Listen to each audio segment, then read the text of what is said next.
My name is Ashley with ShareLove.Fund, and I'm going to continue our yoga philosophy coursework and talk about the 8 limbs of yoga, and I believe we're on our 4th limb of yoga. I'm just going to reset the timer, and here we go.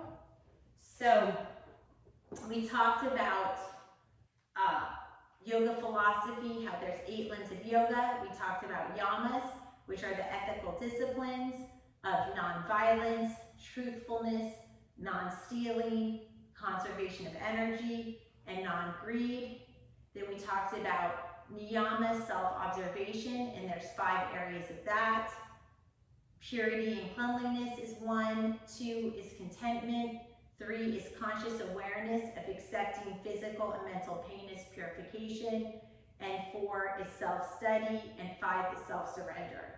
Then we talked about the 3rd limb of yoga, which was Asana, or posture, and how that is more explored in the yoga technique section, where we've broken down the 45 key poses of Kripalu Yoga. And now we're going to talk about Pranayama, which means breath control, and prana means breath. So pranayama is breath control. It is essential for yoga for both muscle oxygen and relaxation and control of the mind. Through breath control, we can truly feel the mind and body connection. So in the style of yoga that we practice here at ShareLove.Fund, it's all about the mind-body connection. So we'll lift our arms up and breathe, and exhale and put our arms down, and maybe lift up and do a twist, and exhale and release, and sort of using that mind, body, breath to just try to create space where there's no space. If you're incarcerated, yoga can be a tool to make space where there is no space, and the breath is a way to feel space where there is no space. When you feel tight and trapped, you can breathe and expand your chest, and you've made a little bit of space. You can think of yourself as kind of like a puffer fish, and you just take a deep breath, and it doesn't really require any space, but you feel less cramped when you fill yourself up with breath. And then you can exhale. And we talked in the last videos about how breathing can also give a sense of purity and cleanliness when we breathe through our nose and out of our mouth.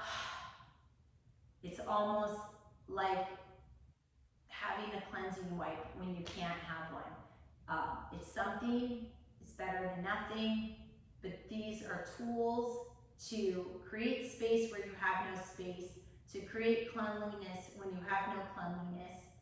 The breath. You can breathe.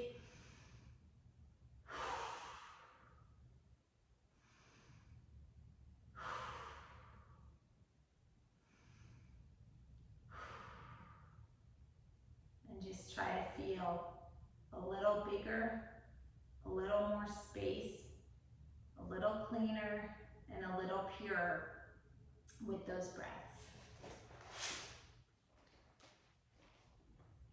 We also have the 5th limb of yoga, which is withdrawal of the senses. This is all about withdrawing the senses from the outer world and drawing them inward so that we can explore and become familiar with our inner landscape. Up to this point, the focus has been on the exterior, on the others, on your body, and then on your breath. We use the breath as a bridge to access this state, which is the beginning of an internal journey that culminates in what yogis will say is greater insight or power. I don't believe in magic or anything like this, okay? It's just that, sometimes if you stop thinking about the negative and you start thinking about improving yourself, investing in yourself, building yourself up, sometimes that can kind of energize you. So when this ancient yoga principle that's 5,000 years old talks about withdrawing the senses from the outer world so that you can have your power, the way I interpret that is, instead of wasting your energy running your mouth with people that are no good for you anyway, if you kind of block them out and focus on building yourself and investing in yourself, you'll probably end up being more productive for yourself. If that makes sense. That's kind of my take of it, is by closing off external stimuli, you can really focus on your goals, and you can make a plan with definiteness and purpose, and you are focused then, because you've shut out external environmental factors. You are more focused to carry out your definite and purposeful plan to further you in your own journey, to follow the path you believe is best for you, and to start taking steps to building a life for you.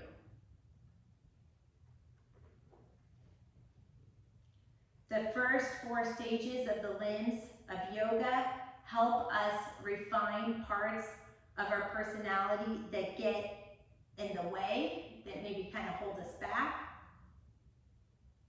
The first part of our journey was about getting mastery over our body, and so that we can get an awareness of ourselves. And now with this withdrawal of the senses stage, this starts the internal stages of the limbs of yoga. This is something that yogis say sort of takes us to the next level. We first sort of did everything we can on the outside, and now we're really focusing in deep, blocking off our senses, closing our eyes, concentrating, and really getting our innermost self strong. The 6th limb of yoga is also internal, and that is concentration. Concentration is a quintessential piece of yoga. Ultimately, with total concentration in a meditative state, one can reach enlightenment. Now, whether you believe in enlightenment or not is your decision. Again, this is an ancient text. This is 5,000 years old. I'm not here to, well, this manual is not 5,000 years old, but it summarizes ideas that are 5,000 years old. This is critical thinking. So you take from it what you want. I'm teaching the concept of yoga. Should you want your teaching degree, you should know what the ancient concepts were. And the ancient concept of yoga was, when you are in a total meditative state, you can reach enlightenment. What does enlightenment mean exactly? That is really up to each person to decide. Meditation, which is covered in our meditation handout 4 videos, and also in handout 4 meditation, and handout 4 part B, meditations for incarcerated individuals. In our meditation coursework, we say that meditation is just focusing on your breath. That sometimes when you quiet your mind and stop all the thoughts, you leave space for sometimes like the right answer to come to you.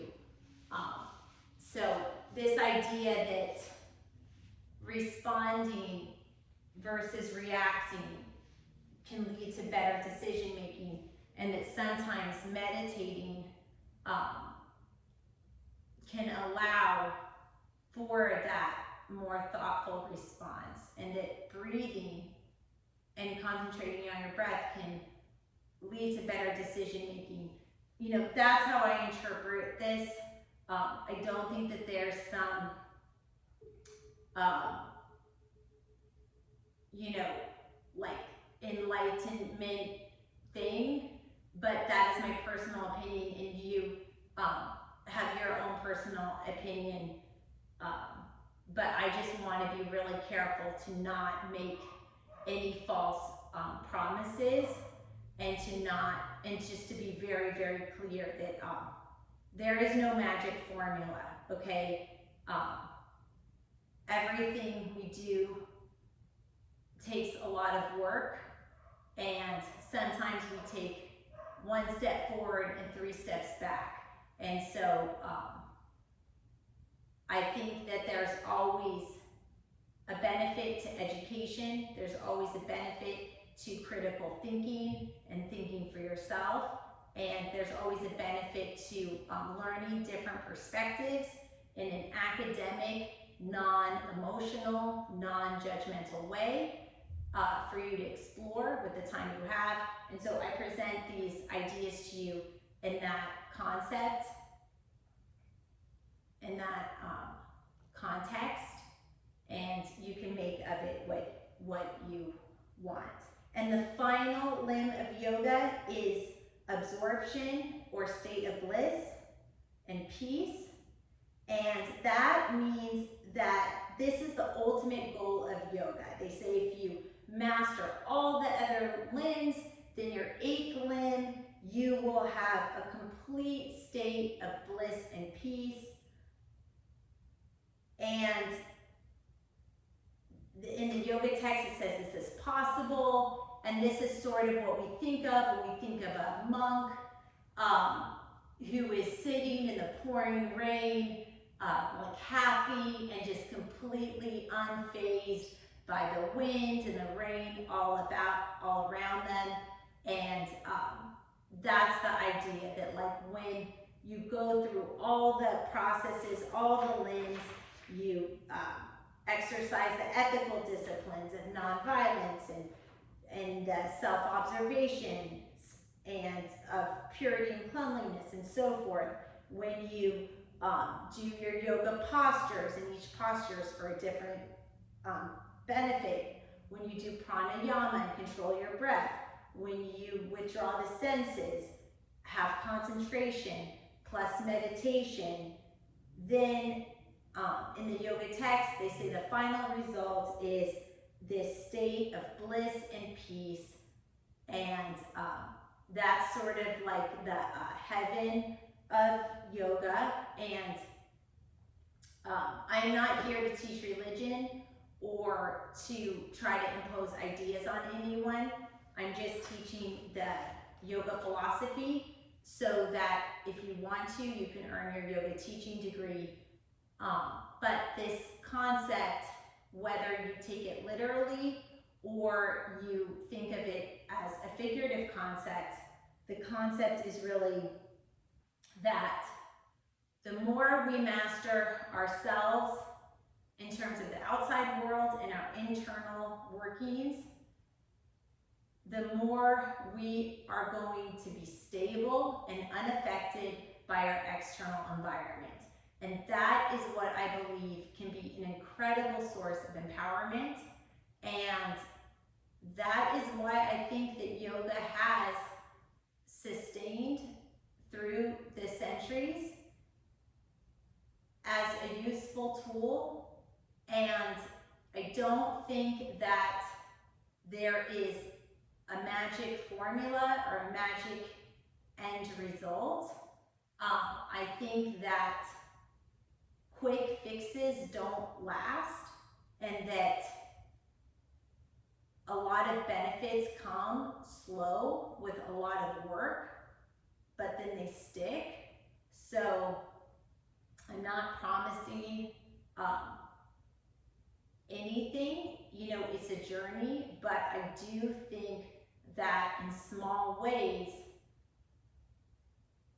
studying this yoga can help create space where there's no space by finding space in our breath, and create a feeling of cleanliness when there's no cleanliness by circulating our breath. And I feel that in any given situation, just slowing down and taking a deep breath and thinking positively can make the best out of any situation. And I present these ideas to you as a way to possibly help you have access to information that maybe might make your situation a little bit more constructive and productive and bearable. And if that can be a benefit to you, that's great.